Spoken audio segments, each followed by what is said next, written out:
ایک شخص نے عبد الرحمن بن قاسم بن محمد بن ابی بکر رضی اللہ تعالیٰ عنہ سے درخواست کی کہ مجھے کوئی نصیحت فرمائیے تاکہ میری دنیا اور آخرت سنور سکے، بہتر ہو سکے۔ جس پر عبد الرحمن بن قاسم نے پوچھا، کیا تمہیں میں آنکھوں دیکھی نصیحت کروں کہ کانوں سے سنی ہوئی؟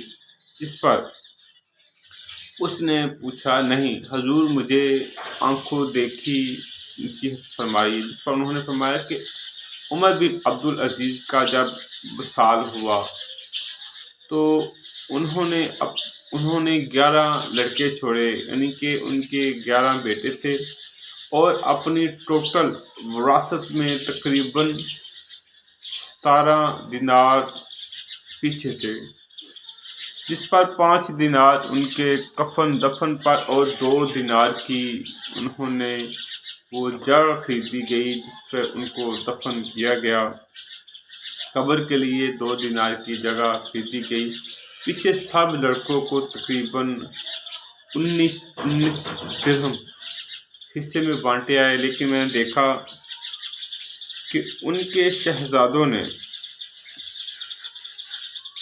ایک جہاد میں 200 گھوڑے صدقہ دیے، جہاد کے لیے خرچ کیے۔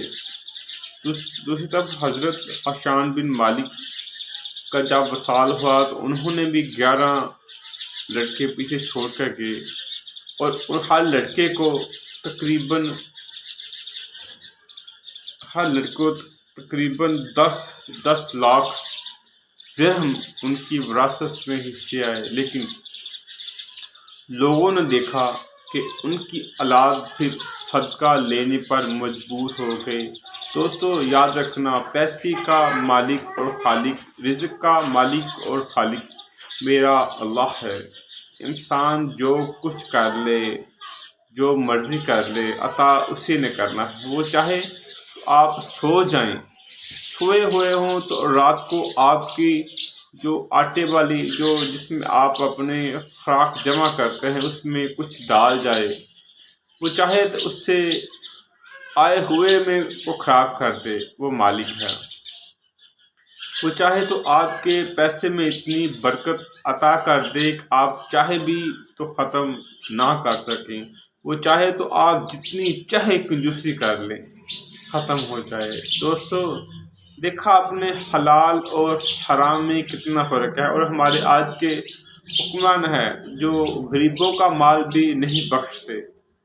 چلو اپنا امیروں کا تو صحیح، وہ ان لوگوں کا مال بھی کھا جاتے ہیں جن پر پہلے سے زکوٰۃ واجب ہے، وہ زکوٰۃ لے سکتے ہیں، وہ زکوٰۃ کے حقدار ہیں۔